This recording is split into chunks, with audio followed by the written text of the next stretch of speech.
Talking about rotations, which is a rigid motion transformation.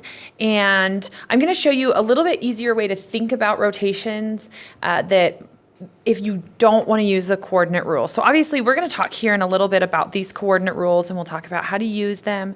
That's great, but you really need to know how to do a rotation without always just applying an arbitrary rule that you don't really understand. And so we're going to talk about how to actually rotate these figures without the rules or without patty paper and see how that looks. All right, so first let's graph this. So we have a triangle and it has vertices at 2, 7. That's A. 3, 4, 5, 6, 1, 2, 3, 4, 5. There's B. And there's C. So there's our triangle, ABC. All right, now we want to rotate it 90 degrees counterclockwise. So you could, and we have done this, you could take patty paper and you could trace it. You could put the patty paper right up there in the corner. You could trace it on your patty paper. Oh, this one doesn't like to trace on patty paper, apparently.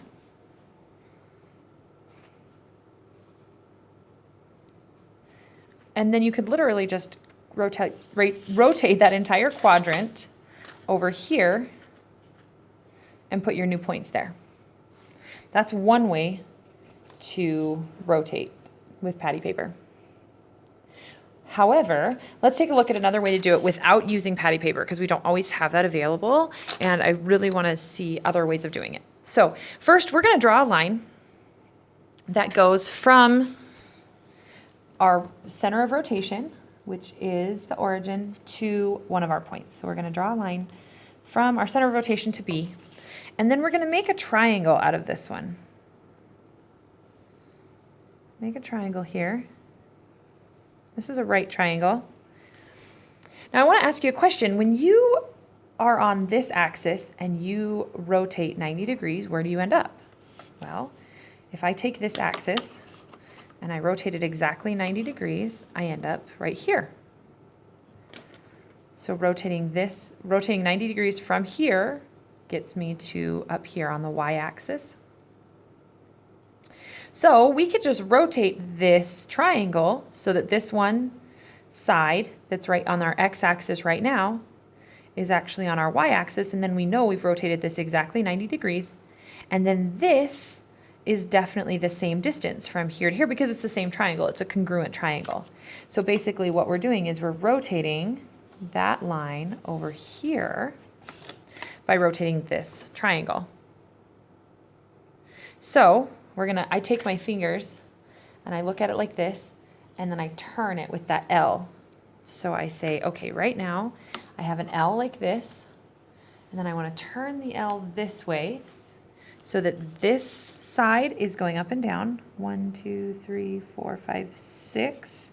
Yep, so this one goes 1, 2, 3, 4, 5, 6. So this side just rotated here. And then when I rotate that, then this one goes out 5.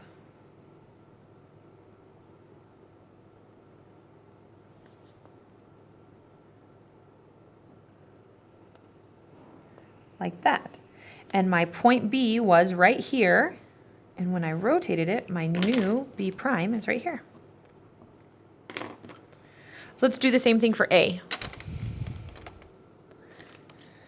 So again, I'm going to draw a line from the center of rotation to my vertex, and then I'm going to make a right triangle out of that. And I'm going to take that right triangle and I'm going to flip it. I'm going to rotate it so that it goes, so that this side right here is straight up. Rotate it 90 degrees. Rotate this side to there, which again I use an L with my hand, and I say, okay, well, if I start here, this is my right angle. When I rotate it, it's hard to rotate my hand that way. My right angle is going to be here. Okay, so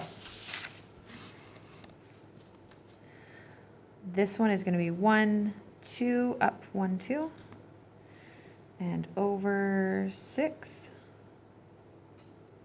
or over 7, yeah, over 7.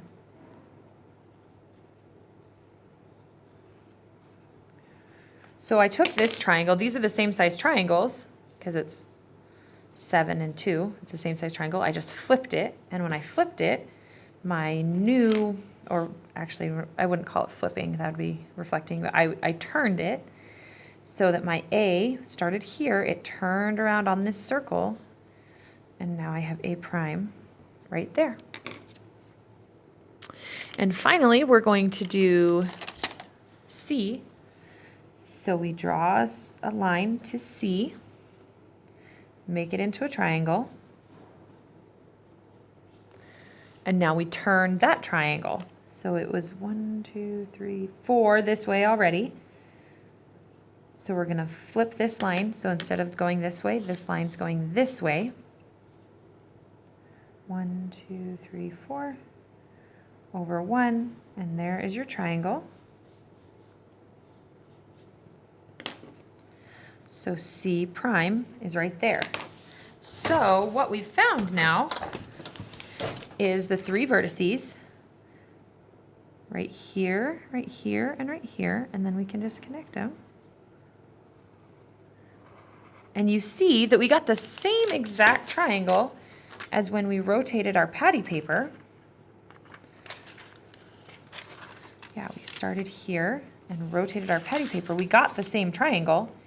It's the same triangle, but this was a more precise way to get it than just trying to rotate with patty paper and making sure we get it in the right direction.